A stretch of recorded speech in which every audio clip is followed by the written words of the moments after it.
આ કામ છેલ્લા 8 થી 10 મહિનાથી એક ખાડો છે એ કરવાના ભ્રષ્ટાચાર માટે વારંવાર એની મેળાએ કરીને ભાગવાનો પ્રયત્ન કરે છે. જે કાંકરી વાપરવામાં આવી છે, ડટ જેવી છે, અને રેતી પણ ધૂળવાળી વાપરવામાં આવે છે.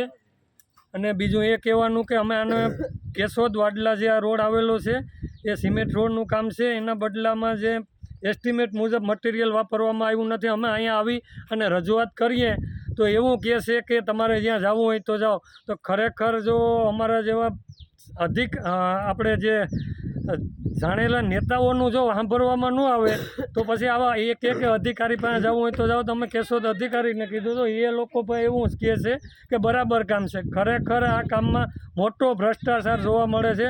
સિમેન્ટની થેલી તમે જોઈ શકો છો જે ગઠ્ઠાવાળી વાપરવામાં આવી છે. બસ એટલું કહી અને બીજું એટલું કહેવાનું કે આપણી ચેનલ દ્વારા અમારી મુલાકાત કરી એવો આભાર માનીએ છીએ.